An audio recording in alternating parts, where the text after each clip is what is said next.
အဲ့ဒီမှာဘာလို့ရလဲဆိုတော့ तू ကဒစိမ့်ရိုက်လုပ်ငန်းဆိုတော့ကွာကြီးဒစိမ့်ကြီးတွေလောက်တာအဲ့တော့ကြီးပြားအဝိုင်းရှိတယ်ကွာအဲ့ဒီကြီးပြားအဝိုင်းကိုအဲ့ဒီဆက်ထဲကို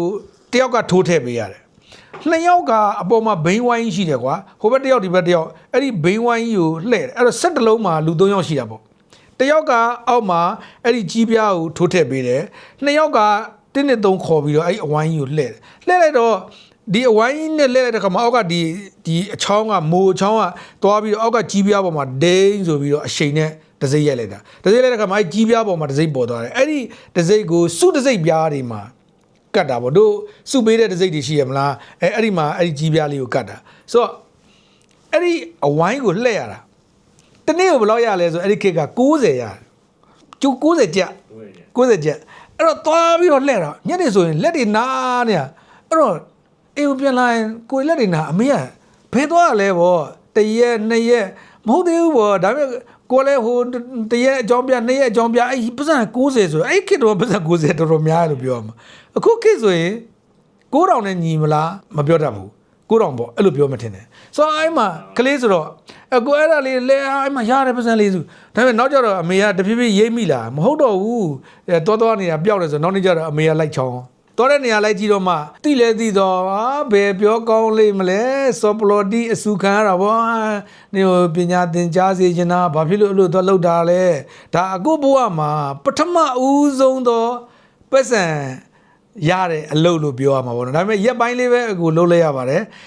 မေဒီမိဘတွေတည်သွားတယ်မလုပ်ရဒါပေမဲ့အဲ့ဒီကအကူဘာဖြစ်နေလဲဆိုတော့ပတ်စံရှာရတဲ့အရာတာကိုခန်းစားတတ်နေဟာ90ဆိုတော့3ရက်ဆို280အဲ့ဒီခေတ်ပတ်စံ280ဆိုတာမလွယ်ဘူးလေမဟုတ်ဖို့တော့မှ930တောင်မနေလေခေတ်ကဆိုတော့ဘာပဲဖြစ်ဖြစ်အဲ့ဒါပထမဦးဆုံးဘဝမှာသွားပြီးတော့အလုပ်လုပ်ခဲ့တယ်အဲ့တော့ကိုယ်တဲ့တာမန်လူတယောက်ပဲဆိုတာကိုသိစေချင်တာပေါ့နော်အဲ့တော့အခုဒီမှာစက်ရုံလို့သမားလုပ်နေတဲ့လူတွေလည်းဝမ်းနေစရာမရှိဘူးလေဆိုတော့အကိုဆိုရင်အဲ့ဒီစက်ရုံလို့သမားထက်တော့မှနည်းနည်းပို့ပြီးတော့အောက်ရောက်နေမလားမသိဘူးသွားလောက်တာကိုရမ်းမရှိသေးတယ်အဲ့လိုနဲ့ပဲကိုတို့ဒါကိုရမ်းစင်တန်းနေပြီးခဲ့ကြတယ်ပေါ့ပြီးတော့ကိုတို့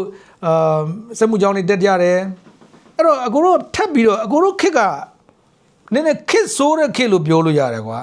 ဘယ်လိုကြောင့်လဲဆိုတော့ပြဿနာပေါင်း16000တက်နေတာပေါ့တို့မြန်မာနိုင်ငံကလည်းတည်တဲ့အတိုင်းပဲလေနော်အကိုတို့က79ဘွန်းပေါ့နော်အဲ့ခါကျတော့လေဟိုလင်္ကာတန်းတော့ကလည်း88ရေခင်းနဲ့ဂျုံတွေ့ရတယ်အတကာနည်းနည်းကြီးလာတော့လဲဟလာဟိုဘာရေခင်းညာရေခင်းရေခင်းခဏခဏဖြစ်တယ်ကွာဖြစ်တယ်ဆိုစီးပွားရေးတွေကဖုတ်ချက်ပေါ့နော်အဲ့ဒီခါကျတော့အကိုတို့ဒီတက်ကတူတက်ပြီးတော့ចောင်းပြီးကာနီးမှာဘာဖြစ်လဲဆိုတော့အကိုက7နဲ့ကျောင်းပြီးတာကို civil engineer နဲ့ကျောင်းပြီးတဲ့ခါကျတော့အလုပ်အကင်အခွင့်အလမ်းတွေက construction တွေခစ်ပြတ်တဲ့အချိန်နဲ့တိုးတာ construction တွေခစ်ပြတ်တဲ့အချိန်နဲ့တိုးတော့ဘာမှလုပ်လို့မရဘူးဘယ်မှာမှလည်းလှုပ်ရှောက်လို့မရဘူးအားလုံး construction တွေအကုန်လုံးကလုံးဝရက်နားနေတယ်အစိုးရ construction တွေရောပုဂ္ဂလိက construction တွေရောအကုန်လုံးရက်နားနေတယ်အစိုးရ construction မှာလည်းဒီကျောင်းဆင်းလာတဲ့သူတွေကိုအလုပ်မပေးနိုင်ဘူးအဲ့ဒီခါကျတော့အကူကစဉ်းစားတာပေါ့ငါဘာလို့ရင်ကောင်းမလဲဆိုစဉ်းစားတော့အဲ့မှာတငယ်ချင်းတယောက်နဲ့သွားတွေ့တယ်တငယ်ချင်းကလည်းဘာလို့မှမသိဘူးဖြစ်နေတာအဲ့ဒါနဲ့တို့တွေဒီလိုပဲအိမ်ကလည်းဟိုအလုပ်ပေးမလို့ဘူးကွာမလုပ်စေချင်ဘူးပေါ့အဲ့မှာအဲ့လိုမျိုးအဲ့ချိန်မှာတငယ်ချင်းနဲ့ကိုနဲ့ဘာလုပ်လဲဆိုတော့ညဘက်တက်စီထွက်မောင်းတာအကူကကန်ကောင်းကျင်တော့ကားမောင်းတက်တယ်ကားမောင်းတာငငယ်တွေကဝါသနာပါတာအခု9တန်းចောင်းသားဘွားလောက်ထဲကကားမောင်းတက်တယ်အိမ်မှာရှိတဲ့ကားကိုကလိရင်းနဲ့အကူကဒါကားကောင်းမောင်းတက်နေတာပေါ့နော်ဆိုတဲ့ခါကျတော့အဲ့ဒါအဲ့တငယ်ချင်းနဲ့အဲ့တငယ်ချင်းနာမည်တော့မှတ်မိပါသေးတယ်ခုတည်းဆိုတော့အဲ့တငယ်ချင်းလည်းခုတည်းရှိနေတဲ့ဒီဗီဒီယိုဖိုင်ကိုကြည့်ရင်သူလည်းပဲအမှတ်ရမှာပဲစောစောတုန်းကပထမပြောတဲ့တငယ်ချင်းကလည်းခုတည်းရှိတော့မယ်အဲ့ဒီတငယ်ချင်းနှစ်ယောက်စလုံးကခုတည်းရှိသေးတယ်ဆိုတော့အဲ့ဒီတငယ်ချင်းနဲ့အကိုနဲ့ကဘာလုပ်လဲဆိုတော့အမေစင်ပေးထားတဲ့ဆွဲကြိုးလေးတစ်ကုန်းရှိတယ်